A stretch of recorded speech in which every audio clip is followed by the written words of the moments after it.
Olá, meus queridos amigos e irmãos em Cristo, saudamos a todos com a paz de Jesus. Hoje estamos iniciando, dia 1º de setembro, esta série Jornada do Grande Conflito. É uma jornada que vai atingir todos os grandes temas, desde o primeiro século, quando o cristianismo foi fundado por nosso Senhor Jesus Cristo, até então a segunda vinda de Jesus Cristo e os 1000 anos e o novo céu e a nova terra. Você não pode perder nenhum destes temas que estamos começando hoje. Durante esta semana serão 7 temas consecutivos. Todas as noites, às 8 horas da noite, você tem um encontro marcado aqui com Deus e com este servo que está aqui para pregar a palavra de Deus. Nós saudamos a todos os nossos irmãos do Brasil, aos nossos irmãos da Europa, aos nossos irmãos da África, aos nossos irmãos dos Estados Unidos e em todas as partes do mundo onde você estiver, o Espírito Santo estará com você aí hoje e durante esta semana toda. Faça planos para não perder nenhum dos temas. Hoje nós vamos iniciar com o tema número 1, que é Jerusalém cercada, como um sinal de fuga. Mas antes de começarmos, nós queremos que você apresente diante de Deus os seus pedidos de oração. Tenho certeza que você deve ter os seus pedidos de oração, suas intercessões. Se você tem alguém, parente, familiar seu, amigo seu, que está sofrendo pelas doenças malignas espalhadas por Satanás no mundo todo, nesta pandemia, apresente diante de Deus seus pedidos de oração neste momento. Eu tenho amigos que estão sofrendo, estão entubados. Eu estou orando por eles incessantemente. Vamos orar. Feche os teus olhos e vamos orar. Pai querido que estás nos céus, humildemente na tua presença, estou aqui com os meus irmãos para iniciar esta jornada de 7 lives sobre a guerra do grande conflito, a guerra entre Cristo e Satanás. Derrama, Pai querido, o Espírito Santo sobre mim e os meus irmãos onde eles estiverem. Conforta o coração de todos, responde às orações de todos. Estende a tua mão, querido Jesus, sobre os enfermos que estão sofrendo por causa desta doença maligna espalhada por Satanás. Que Jesus Cristo venha trazer cura, restauração e salvação para todos.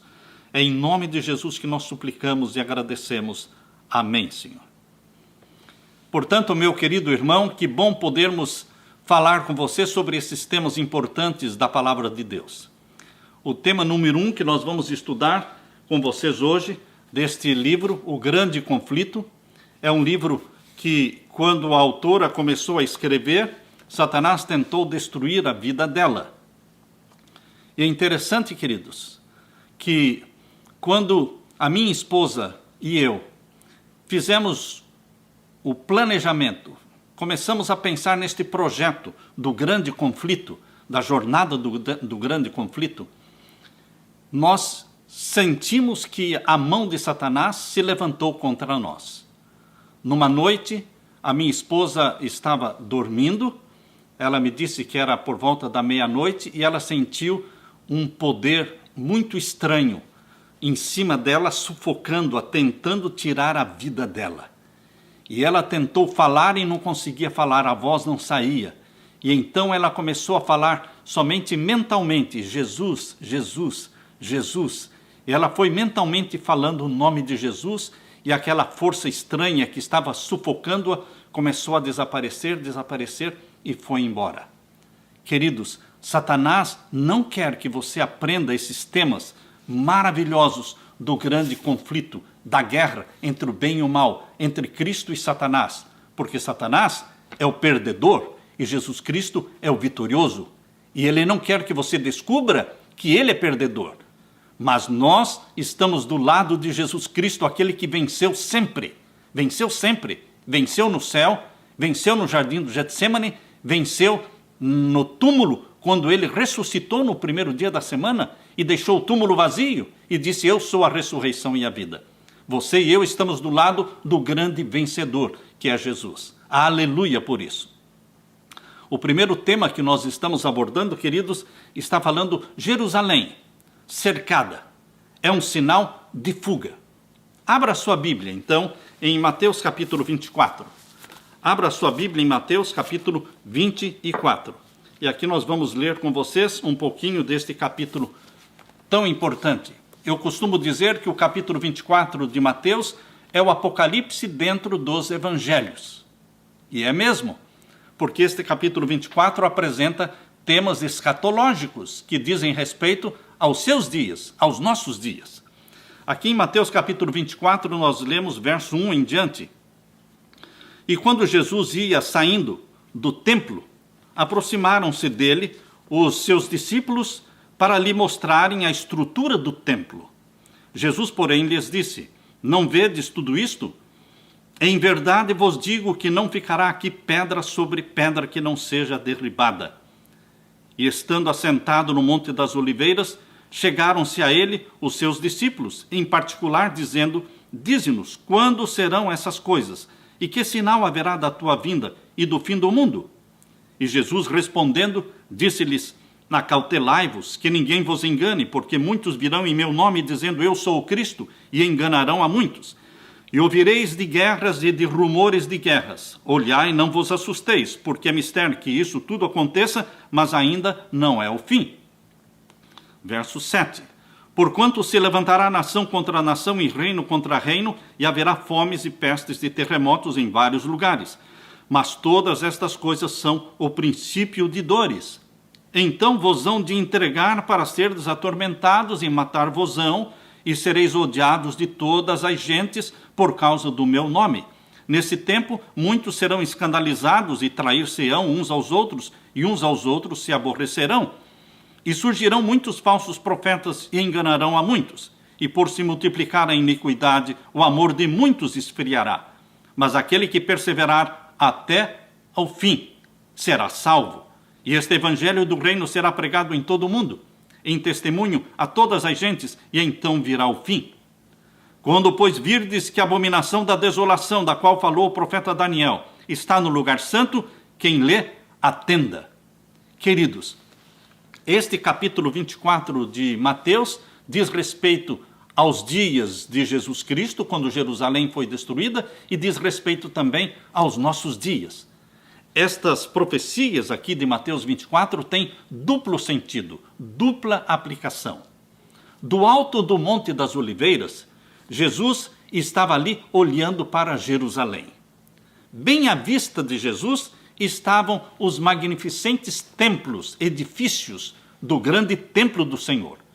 Quando Jesus ia chegando à cidade de Jerusalém, ele olhando para o templo, ele chorou. A Bíblia diz em Lucas capítulo 19, verso 41, que quando ia chegando, vendo a cidade, chorou sobre ela. Jesus chorou por amigos, Jesus chorou também pela cidade de Jerusalém. Jesus também chora por você e por mim. As lágrimas de Jesus não eram lágrimas sendo derramadas por si mesmo. Ele chorava pela sorte dos milhares de Jerusalém, por causa da cegueira espiritual, da impenitência do povo de Israel, que ele viera para buscar e salvar, mas que estavam rejeitando-o como Messias. Jerusalém teria permanecido para sempre como sendo a eleita de Deus, mas a história daquele povo, favorecido por um registro de apostasias e rebelião, eles foram afastando-se de Deus, resistindo à graça do céu, abusando dos privilégios e menosprezando as oportunidades que Deus lhes estava dando. E o próprio Filho de Deus foi enviado pelo Pai para insistir com aquela cidade impenitente.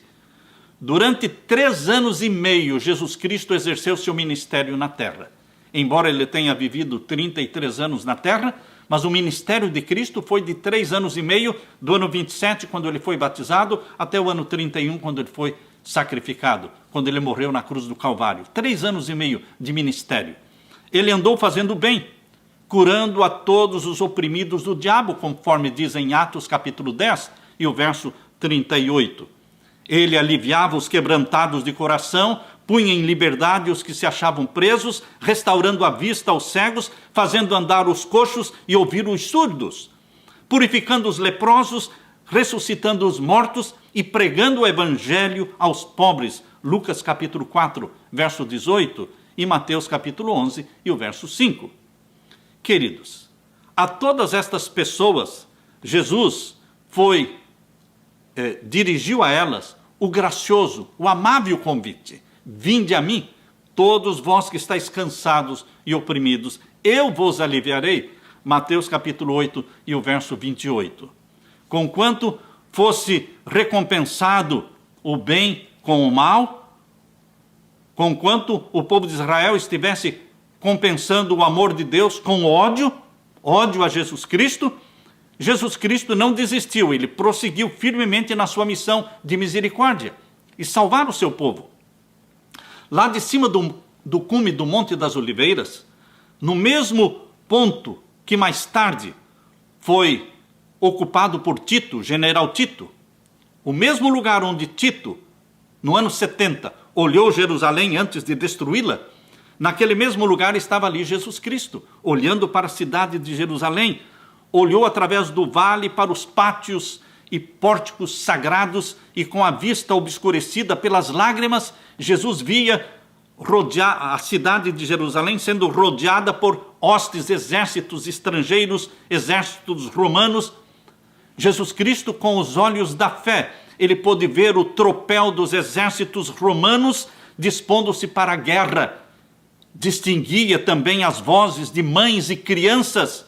Jesus Cristo estava enxergando o futuro, porque ele via a cidade sitiada, mães gritando e apelando, clamando, via a cidade entregue às chamas e o santo e belo templo, os palácios e torres, no lugar em que eles foram erigidos, ali se tornou um monte de ruínas fumegantes. Olhando através dos séculos futuros, Jesus via o povo de Israel sendo espalhado por todas as terras e países. A piedade divina, o terno amor, encontraram expressão nessas palavras melancólicas de Jesus, quando ele disse: Jerusalém, Jerusalém, que matas os profetas, apedrejas os que te são enviados. Quantas vezes quis eu ajuntar os teus filhos, como a galinha ajunta os seus pintinhos debaixo das suas asas, e tu não quisestes. Mateus 23, 37. Jesus, queridos, Jesus, olhando para esta última geração, viu o mundo envolto em engano semelhante ao que causou a destruição de Jerusalém. A mesma profecia que Jesus está fazendo para Jerusalém, ele também olhava com os olhos da fé e viu no futuro a situação terrível em que o mundo estaria em nossos dias. Por isso, isto diz respeito a você e a mim, porque aquilo que aconteceu em Jerusalém diz respeito àquilo que vai acontecer em nossos dias. Jerusalém cercada foi um sinal de fuga. Hoje, novamente, Jerusalém, representando o povo de Deus, será cercada. E o cerco do povo de Deus será o sinal de fuga. Queridos, os discípulos foram cheios de espanto e admiração ante a profecia de Jesus Cristo acerca da destruição de Jerusalém, da destruição do templo. Eles ficaram, os discípulos, pasmados. Eles não entendiam como é que a cidade poderia ser destruída, como é que o templo de Jerusalém, como é que Deus consentiria com a destruição do templo. Isso não entrava na mente dos discípulos. Mas Jesus Cristo disse: não ficará pedra sobre pedra. Mateus capítulo 24, verso 2. Jesus disse: em verdade vos digo, que não ficará aqui pedra sobre pedra, que não seja derribada. A profecia de Jesus se cumpriu. Se cumpriu precisamente, queridos. Como os discípulos estavam ali reunidos em torno de Jesus Cristo, no Monte das Oliveiras, os discípulos perguntaram para Jesus: quando serão estas coisas? E que sinal haverá da tua vinda e do fim do mundo? Mateus 24, verso 3. O futuro estava misericordiosamente sendo velado para os discípulos. Jesus sabia que eles não poderiam ouvir toda a verdade. Não é toda a verdade que pode ser dita de uma só vez. Deus vai contando a verdade, vai revelando a verdade aos poucos, à medida que você pode suportar. Foi assim com os discípulos. Por isso que o futuro foi misericordiosamente velado para os discípulos. Houvessem os discípulos, naquela ocasião, compreendido perfeitamente os dois terríveis fatos, ou seja, os sofrimentos e a morte de Jesus Cristo e a destruição da cidade e do templo, eles teriam sido dominados pelo terror e temor. Por isso Jesus poupou-os, não falando tudo. Cristo apresentou diante deles um esboço dos importantes acontecimentos que iriam ocorrer antes do final do tempo. As palavras de Jesus não foram completamente compreendidas pelos discípulos. Mas o significado destas palavras seriam revelados, o significado seria revelado quando o povo de Deus necessitasse da revelação. A profecia que Jesus proferiu era dupla em seu sentido. Muitos pensam que as profecias da Bíblia nunca são duplas, nunca têm dupla aplicação. Não, queridos. Para nós entendermos as profecias da Bíblia, nós temos que entender que a história se repete. A história se repete. Aquilo que aconteceu na destruição de Jerusalém vai acontecer agora no tempo do fim. Por isso, queridos, Jesus disse, estas profecias têm dupla aplicação. Ao mesmo tempo em que prefigurava a destruição de Jerusalém, eu estou lendo ali o livro O Grande Conflito, na página 25. É esse texto que eu estou lendo, página 25, parágrafo 3. A profecia que ele proferiu era dupla em seu sentido. Ao mesmo tempo em que prefigurava a destruição de Jerusalém, representava igualmente os terrores do último grande dia. Do que é que Jesus estava falando sobre os terrores do último grande dia? Jesus está falando dos nossos dias. Dos nossos dias. Você e eu estamos vivendo os terrores do último grande dia.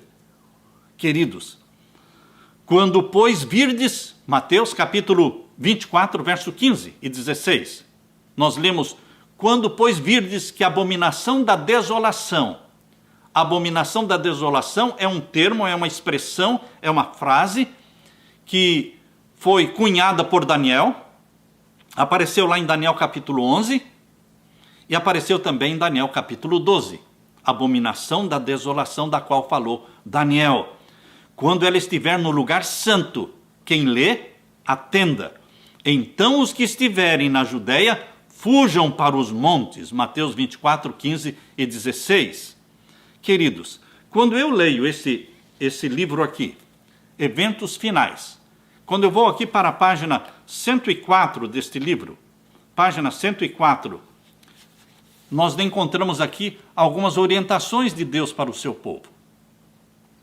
Como eu já disse para vocês, sair das cidades e ir morar no campo é um plano de Deus para os seus filhos. Não é algo tão terrível assim, porque terrível é viver nessas grandes cidades dominadas pela violência, pelo mal, mas ir para o campo, onde nós poderemos ter mais livre comunhão com Deus, onde nós poderemos criar os nossos filhos distantes desta influência maligna das grandes cidades, este é um plano divino. Isso não é um plano divino só para o tempo do fim. Sempre foi vontade de Deus que os seus filhos vivessem longe das cidades grandes, embora tivessem que trabalhar nas cidades, embora tivessem que pregar o evangelho nas cidades, mas nunca foi o plano de Deus que os seus filhos vivessem dentro destas cidades corruptas, imorais, licenciosas. Por isso, neste livro Eventos Finais, na página 104, nós lemos, sempre que possível, é dever dos pais estabelecer lares no campo para os filhos. Está vendo? Não é só agora, no tempo do fim, nos dias que precedem a volta de Jesus. Não, este é um sonho, um plano de Deus para você desde sempre. Sempre que possível, é dever dos pais estabelecer lares no campo para os filhos. Conforme o tempo avança, cada vez mais terá nosso povo de sair das cidades. Isso foi escrito em 1906. Isso foi escrito em 1906. Cada vez nosso povo terá mais urgência para sair das cidades. Durante anos, temos recebido a instrução de que nossos irmãos e irmãs, e especialmente as famílias que têm filhos, devem fazer planos para abandonar as cidades conforme diante deles se abra o caminho para fazê-lo. Isto é assunto de oração. Não é assunto de atropelamento. Não é sair atropelado da cidade irresponsavelmente, sem preparo nenhum. Não, queridos. Tem que ser um assunto de oração, de planejamento entre marido e esposa e filhos. Planejamento. Quando nós vamos, para onde nós vamos, em quanto tempo nós vamos, quais são os passos preparatórios que precisamos dar. Nós temos que aprender a viver do campo, nós temos que fazer cursos para isso, nós temos que aprender a mexer com a terra, nós temos que aprender a fazer canteiros, nós temos que aprender a plantar. Queridos, é óbvio que aqueles que deixarem para ir para o campo no momento atropelado, de urgência, depois que o decreto dominical for aprovado, será assim uma correria, será uma coisa assim de última hora. Deus quer que você faça de forma responsável. Não é obrigado a fazer, mas ore sobre esse assunto. Pense nisso, planeje isso. Aqui na página 105 do Eventos Finais, nós lemos assim: cada qual tome tempo para considerar cuidadosamente e não ser como o homem da parábola que começou a edificar e não pôde terminar. Está percebendo como Deus fala de forma bem criteriosa, não atropelada? Cada qual tome tempo para considerar cuidadosamente e não ser como o homem da parábola que começou a edificar e não pôde terminar. Nenhuma mudança se deve fazer sem que tal passo e tudo o que ele implica sejam cuidadosamente considerados e tudo pesado. Tudo tem que ser analisado, pesado. Porque todos os que têm filhos têm que pensar no homeschooling, ou seja, como é que as crianças vão estudar, você que trabalha, como é que você vai sobreviver. Tudo isso tem que ser pesado na balança. Pode haver indivíduos que agem precipitadamente e entram em algum negócio de que nada sabem. Deus não exige tal coisa. Deus não exige tal coisa. Que você, vou ler de novo aqui, pode haver indivíduos que agem precipitadamente. Deus não quer que você haja precipitadamente, irresponsavelmente. Afinal de contas, você tem família, você tem filhos. E, queridos, aqui diz, entram em algum negócio de que nada sabem. Você tem que se preparar para isso. Deus não exige tal coisa. Nada se faça de maneira desordenada. Estou lendo Eventos Finais, página 106. Não é para fazer de forma desordenada, para que não haja grande perda ou sacrifício de propriedade, devido a discursos ardentes e impulsivos que despertam um entusiasmo que não é segundo a vontade de Deus, para que, por falta de equilibrada moderação e devida contemplação e de sadios princípios e propósitos, uma vitória que necessitava ser ganha se transforme em derrota. Por isso, tem que ser de forma planejada, organizada e com oração. Deus vai te orientar, querido marido, querida esposa, queridos irmãos. Deus vai orientar a todo aquele que pede. É assim que Deus está dirigindo a minha vida. Deus convenceu a mim e a minha esposa e aos meus filhos. Ele nos convenceu de que é hora. Eu já moro numa chácara, mas Deus nos convenceu de que nós deveríamos morar num lugar bem mais distante. Por isso eu já anunciei aqui numa outra live que nós planejamos voltar para o Brasil. E, queridos, Deus preparou um lugar para nós. Nós estamos dando passos responsavelmente, organizadamente. não vem muito distante o tempo, diz ainda na página 106. Eventos finais. Não vem ainda muito distante o tempo em que, como os antigos discípulos, seremos forçados a buscar refúgio em lugares desolados e solitários, como o cerco de Jerusalém. Percebam como é dupla a aplicação da profecia feita por Jesus em Mateus capítulo 24. Veja como ela tem um sentido duplo. Como o cerco de Jerusalém pelos exércitos romanos era o sinal de fuga para os cristãos judeus, assim o arrogar-se nossa nação, falando dos Estados Unidos, o arrogar-se nossa nação, o poder no decreto que torna obrigatório o dia do repouso papal, será uma advertência para nós. Será então tempo de deixar as grandes cidades, passo preparatório para sair das menores para lares retirados em lugares solitários entre as montanhas. Portanto, meus queridos, este movimento em prol da santificação do domingo são sinais de que está na hora de nós fazermos planos para abandonar as grandes cidades, buscando então viver no campo, mas não correndo, e sim de forma organizada, pensada, equilibrada. Deus não quer que este plano, que deve ser vitória e bênção, se transforme em fracasso e maldição. Deus não quer que isso aconteça. Por isso, cada papai, cada mamãe deve fazer disso um assunto de oração. Oração. Nós lemos no Grande Conflito, no capítulo 1, nós lemos ali quando os estandartes idolátricos dos romanos fossem erguidos em Terra Santa. Isso eu estou lendo o Grande Conflito, capítulo 1, na página 25.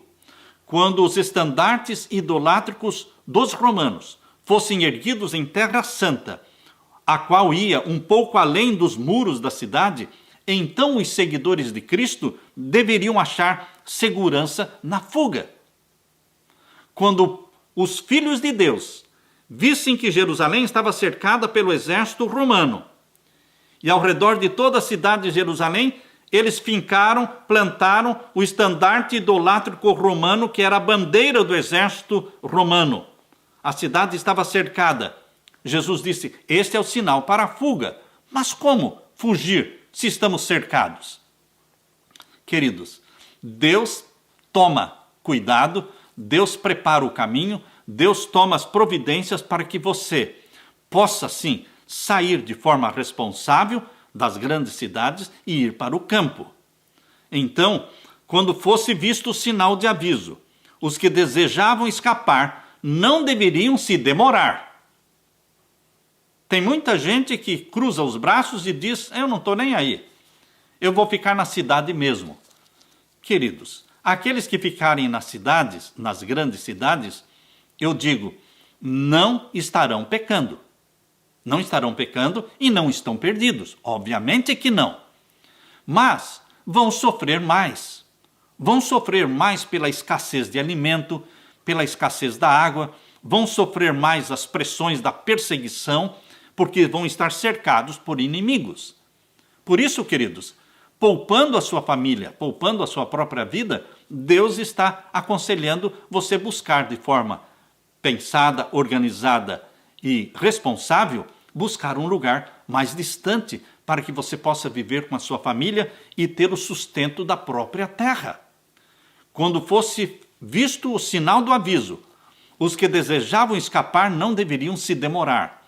Por toda a terra da Judéia, bem como em Jerusalém mesmo, o sinal para a fuga deveria ser imediatamente obedecido.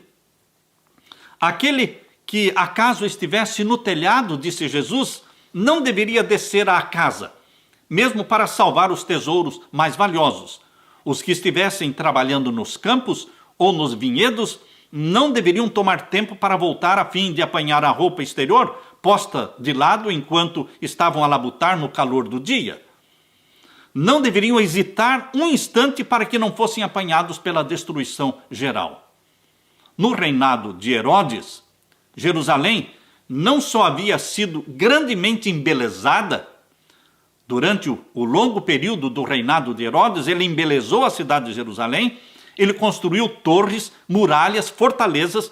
Em acréscimo à força natural da sua posição, a cidade se tornou aparentemente uma proteção, um quartel, um forte inexpugnável. Aquele que nesse tempo, qualquer pessoa que naquele tempo, olhando para aquela cidade que era uma fortaleza inexpugnável, e dissesse que Jerusalém seria invadida e destruída, eles ridicularizariam esta pessoa. Eles diriam que isso nunca aconteceria. Como no tempo de Noé. No tempo de Noé, quando ele pregou a mensagem de que o mundo seria destruído por um dilúvio de água, ora, nunca tinha chovido sobre a terra. Eles começaram a rir da mensagem de Noé. Assim também, muitos riram da mensagem de Jesus, da destruição do templo e da destruição de Jerusalém. Mas, queridos, Jesus disse em Mateus 24:35, o céu e a terra passarão, mas as minhas palavras, disse Jesus, não hão de passar. Mateus 24:35. Por causa dos seus pecados foi anunciada a ira contra Jerusalém e a sua pertinaz incredulidade selou-lhe a sorte. Durante quase 40 anos, depois que a condenação de Jerusalém foi pronunciada por Jesus, passados 40 anos, o Senhor retardou os juízos sobre Jerusalém. Maravilhosa foi a longanimidade de Deus, que esperou ainda 40 anos depois que Jesus morreu, ressuscitou e subiu para o céu, para que a cidade fosse destruída. 40 anos. Mas, queridos, a parábola da árvore infrutífera representava o trato de Deus com a nação judaica, porque não adiantou Deus esperar 40 anos, porque a cidade continuou o quê? Impenitente. Por isso foi dada a ordem, corta. Na parábola da árvore infrutífera, a ordem foi, corta, porque ocupa ainda a terra inutilmente. Lucas 13, verso 7. Muitos havia ainda entre os judeus que eram ignorantes quanto ao caráter e à obra de Jesus. Como os pais rejeitaram Cristo como Messias, muitos filhos não conheciam bem a profecia. Por isso Deus teve misericórdia, mais 40 anos de misericórdia, para que os filhos tomassem conhecimento da verdade. Mas quando os próprios filhos cresceram e também rejeitaram a verdade de Cristo como Messias, então veio a destruição sobre Jerusalém. Em seu ódio e crueldade para com os discípulos de Jesus, matando os discípulos, matando os mártires, rejeitaram o último oferecimento de misericórdia. Afastou Deus então deles a proteção, retirando o poder de Deus de sobre Jerusalém, aquilo que restringia Satanás e os seus anjos, de maneira que a nação judaica ficou entregue a Satanás como chefe que eles escolheram para servir. Então todas as predições feitas por Jesus Cristo se cumpriram relativas à destruição de Jerusalém. Sobre as nuvens ao pôr do sol, desenhavam-se carros e homens de guerra reunindo-se para a batalha. Os sacerdotes que estavam ministrando à noite no templo, antes da destruição do templo, antes da destruição do ano 70, aqueles sacerdotes que estavam ali ministrando no templo à noite, eles se aterrorizavam com sons misteriosos. A terra tremia e ouvia-se muitas vozes a clamar, partamos daqui, partamos daqui. A grande porta oriental da cidade de Jerusalém, uma porta, um portão muito pesado, muito grande, dificilmente poderia ser fechada por poucos homens, precisavam de 20 homens para poder fechar aquele grande portão oriental da cidade de Jerusalém. E este portão estava seguro por imensas barras de ferro fixas profundamente no pavimento de pedra sólida. Este portão se abriu à meia-noite, independente de qualquer agente visível. Tudo isto que estava acontecendo no templo e a abertura deste portão de forma invisível, tudo isto estava mostrando que os juízos terríveis juízos de destruição estavam se aproximando. Uma voz do Oriente, uma voz do Ocidente, de dia e de noite, queridos, de dia e de noite, durante 7 anos, presta atenção, dia e noite, durante 7 anos, um homem subia e descia pelas ruas de Jerusalém, gritando e falando e bradando, uma voz do Oriente, uma voz do Ocidente, uma voz dos 4 ventos, uma voz contra Jerusalém e contra o templo, uma voz contra os noivos e uma voz contra as noivas, uma voz contra o povo. Este homem foi preso, foi açoitado para que ele parasse de amedrontar o povo, mas não adiantava. Nenhuma queixa escapou dos seus lábios enquanto ele estava sendo açoitado. Aos insultos e maus tratos, este homem simplesmente respondia: ai, ai de Jerusalém, ai, ai dos habitantes dela. Seu clamor de aviso não cessou, senão quando ele foi morto no cerco que havia predito. Ele morreu no cerco de Jerusalém. Nenhum cristão morreu no cerco de Jerusalém. Cristo fizera a seus discípulos o aviso. E todos os que creram nas palavras de Jesus foram libertos. Jesus disse, Lucas 21, verso 20 e 21, quando, pois, virdes Jerusalém cercada de exércitos, sabei que é chegada a sua desolação. Então, os que estiverem na Judeia, fujam para os montes, e os que estiverem no meio da cidade, saiam. Queridos, depois que os romanos, liderados pelo general romano Séstio, depois que Séstio, general, cercou a cidade de Jerusalém a primeira vez, inesperadamente, eles abandonaram o cerco, retiraram o cerco e começaram a voltar para a cidade de Roma. Inesperadamente, inexplicavelmente, o cerco foi removido. Queridos, os cristãos que estavam dentro de Jerusalém viram aí o sinal pronunciado por Jesus Cristo. Quando virem Jerusalém cercada, fujam. Esta era a oportunidade para eles fugirem, porque o cerco foi removido.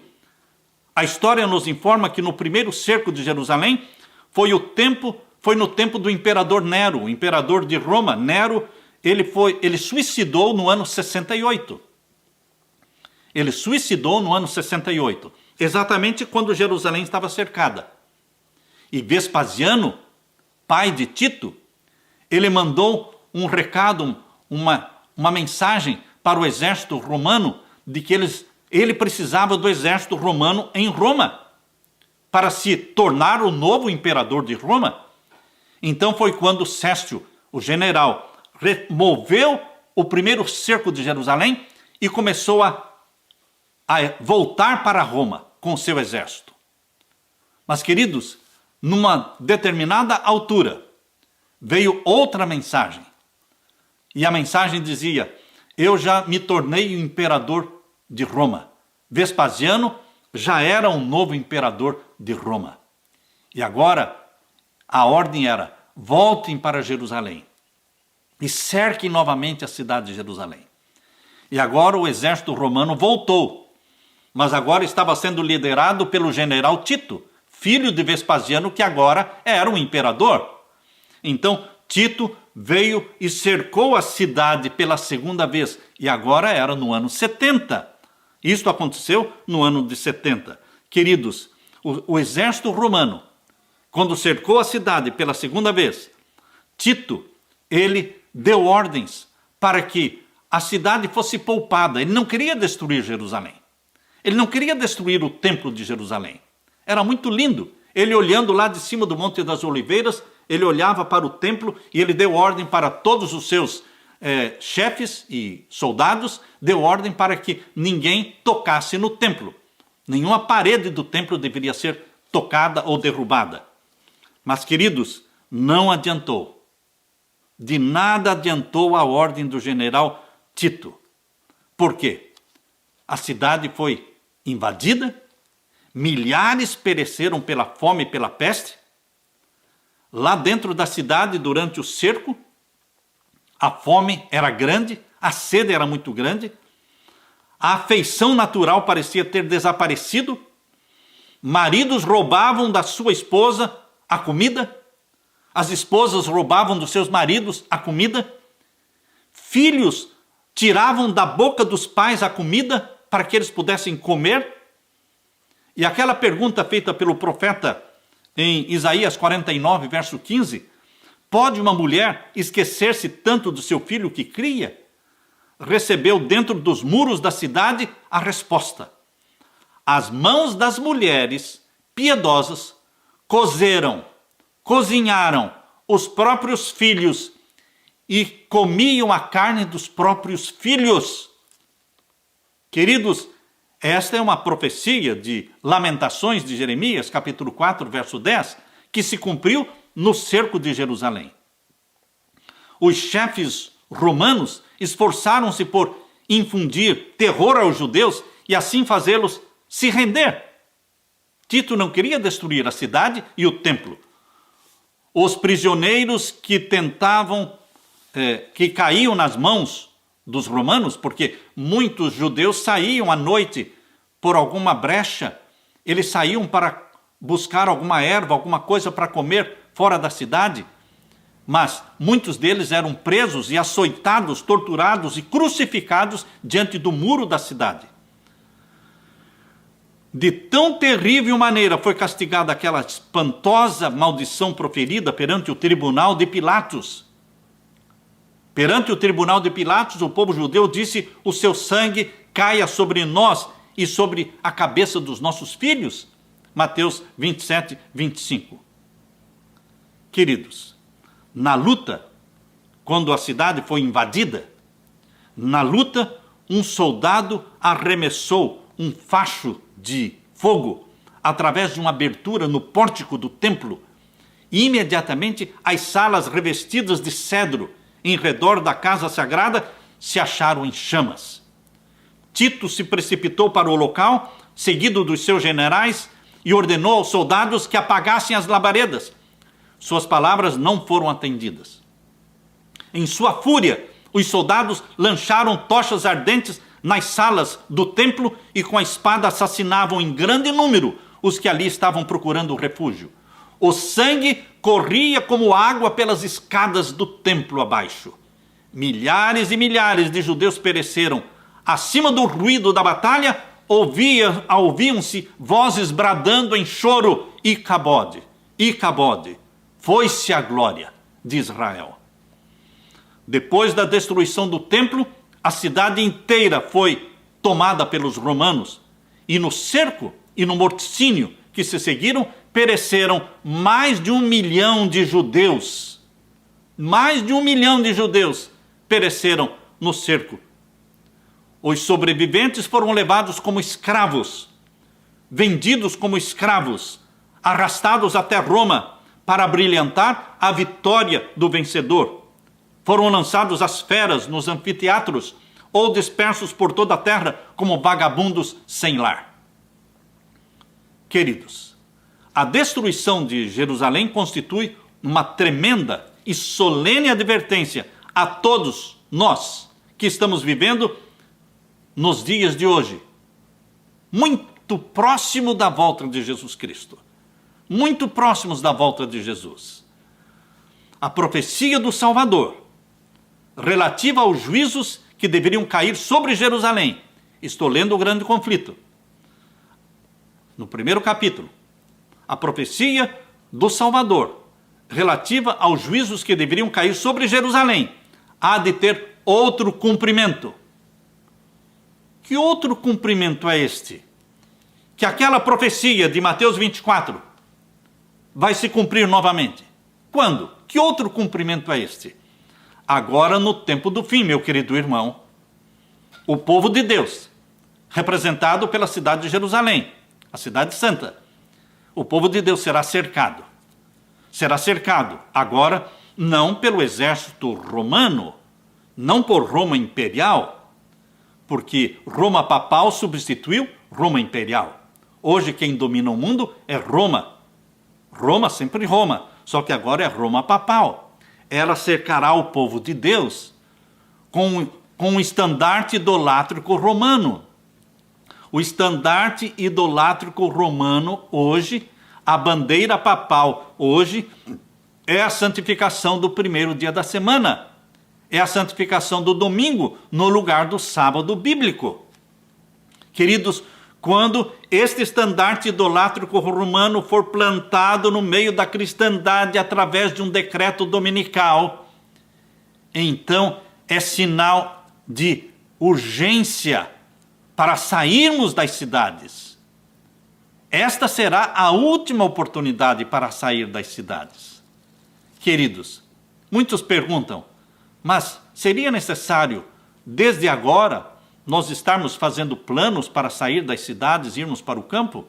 Queridos, agora é o momento de fazer planos de forma responsável, planejadamente, organizadamente, sem atropelamento. Aqueles que deixarem para sair das grandes cidades só depois que o decreto dominical for implantado, for decretado, terão que sair correndo, sem saber para onde vão, sem saber plantar, sem saber colher, sem ter um lugar preparado para abrigar a sua família. Por isso, queridos, nós precisamos fazer as coisas de forma o quê? Organizada, pensada, equilibrada, para que o plano de Deus venha ser bênção na sua família, bênção sobre você. Naquele dia da destruição de Jerusalém, bem como nos nossos dias, Deus livrará o seu povo. Assim como não morreram os cristãos na destruição de Jerusalém, o povo de Deus também será protegido neste período em que Roma papal vai cercar o povo de Deus com o decreto dominical. Isaías capítulo 4, verso 3, diz assim: todo aquele que estiver inscrito entre os vivos, eles serão libertos pelo poder de Deus. Cristo declarou que ele virá a segunda vez. Ele disse: todas as tribos da terra se lamentarão e verão o Filho do Homem, vindo sobre as nuvens do céu, com poder e grande glória. E ele enviará os seus anjos com rijo clamor de trombeta, os quais ajuntarão seus escolhidos desde os quatro ventos de uma a outra extremidade dos céus. Mateus 24, versos 30 e 31. Jesus virá. Bendito seja o nosso querido Jesus, que virá, e virá muito em breve. Então, os que não obedecem ao Evangelho serão consumidos pelo espírito da sua boca e serão destruídos pelo esplendor da sua vinda. Os ímpios que estiverem vivos na segunda vinda de Cristo serão destruídos pelo resplendor da vinda de Cristo. Este resplendor da glória que acompanha Jesus Cristo, este mesmo resplendor, quando incide sobre os salvos, sobre os santos filhos de Deus, os transforma de mortais para imortais. Mas este mesmo resplendor e glória que acompanha a volta de Jesus, quando incide sobre os ímpios, os fulmina e os destrói. Segundo Tessalonicenses capítulo 2, verso 8. Assim como Jesus preveniu seus discípulos quanto à destruição de Jerusalém, dando-lhes um sinal da ruína que se aproximava para que pudessem escapar, também Jesus advertiu o mundo dos nossos dias quanto ao dia da destruição final e lhes deu sinais da sua aproximação para que todos os que queiram possam fugir da ira vindoura.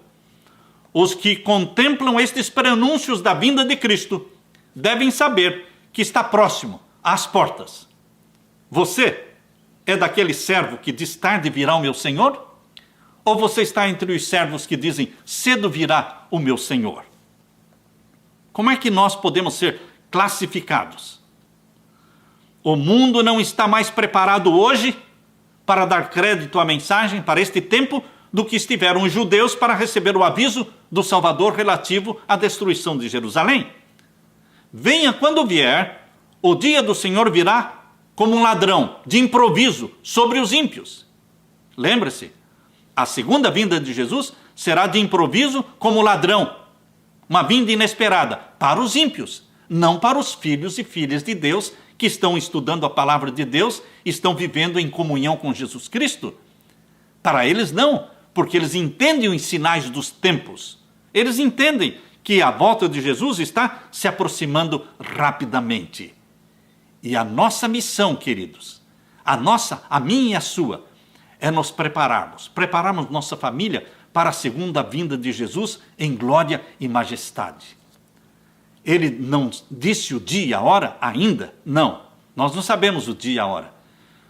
Mas nós vamos saber muito em breve o dia e a hora da volta de Jesus, porque Deus anunciará isso depois do fechamento da porta da graça. Mas hoje nós não sabemos o dia e a hora, mas nós sabemos que é chegado o tempo. Pelos sinais dos tempos, a condição do mundo, nós sabemos que chegou o tempo do fim. Jesus Cristo quer derramar sobre você bênçãos. Jesus Cristo quer derramar sobre você o Espírito Santo. Para que você, sua esposa, seus filhos, se preparem para este grande, o maior de todos os eventos, a segunda vinda de nosso Senhor Jesus Cristo em glória e majestade. Que Deus derrame sobre você o Espírito Santo, meu irmão. Que você não perca nenhuma destas lives. Hoje, dia 1º de setembro, foi a primeira. Amanhã e depois, durante 7 noites consecutivas, às 8 horas da noite, nós estaremos aqui, estudando a palavra com você. Nós vamos deixar os grupos abertos, sempre depois da live, nós deixamos os grupos abertos para que você entre ali e possa fazer a sua pergunta. Que Deus derrame sobre você o Espírito Santo. É a minha oração. Deixe-me orar com você.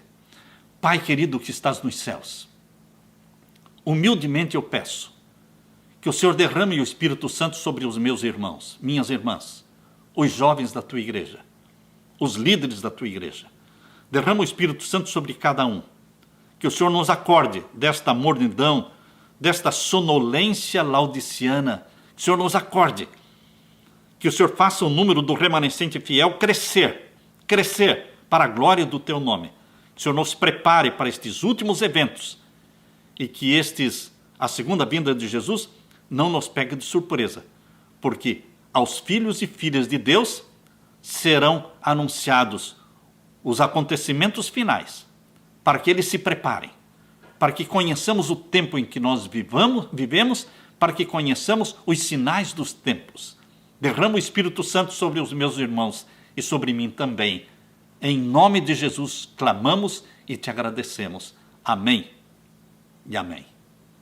Fique com a paz de meu Senhor Jesus Cristo. Até amanhã, no mesmo horário.